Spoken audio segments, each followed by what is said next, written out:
තෙරුවන් සරණයි වාසනාවන්ත කාරුණික ලක්වාසී ලෝකවාසී බෞද්ධ පින්වත්නි අපේ විහාරස්ථානයේ පිහිටලා තියෙන අනුරාධපුර දිස්ත්‍රික්කයේ නොච්චියාගම් ප්‍රාදේශීය ලේකම් කොට්ටාසේ හලපනාව ග්‍රාම සේවා වසම තුල පින්වත්නි මේ විහාරස්ථානයේ රජමහා විහාරස්ථානයක් වුවත් විහාරස්ථානයේ දායක පින්වතුන්ට වැඳ පුදා ගන්න බුද්ධ මන්දිරයක් නැහැ. පුංචි කුටියක තමයි පිළිම වහන්සේ නමක් තැන්පත් කරලා උදේ හවස වත් පිළිවෙත් කරගෙන යන්නේ.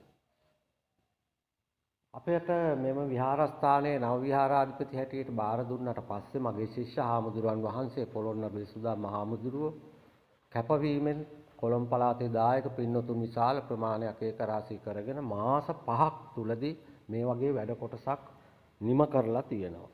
මේ වෙනකොට ගොඩනැගිල්ල මුල්ගලේ ඉඳන් ඉදි කරලා මේ ගොඩනැගිල්ලේ වැඩ නිමා කරලා මේ වෙන විට විශාල ප්‍රතිපිලිම් වහන්සේලා පවා අමලා ඉදි කරලා තියෙනවා. ඒ නිසා ඉදිරි වැඩ ටික කරගන්න මේ අවස්ථාවේ අපේ දායක පින්වතුන්ට ආර්ථික වශයෙන් ශක්තියක් නැහැ.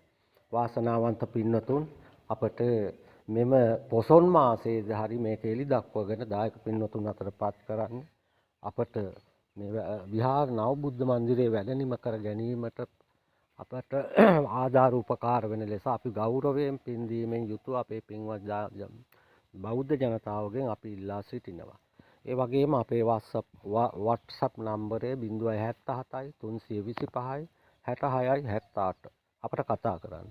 077යි 325යි 66යි 78ට අපට කතා කරලා මේ විහාර මන්දිරයේ වැඩනිම කර ගැනීමට පිහිට ආධාර වෙන්න කියලා ගෞරවයෙන් පින් දීමෙන් යුක්තව සියලුම ලෝකවාසී ලක්වාසී ජනතාවගෙන් ඉල්ලා සිටිනවා. තෙරුවන් සරණයි.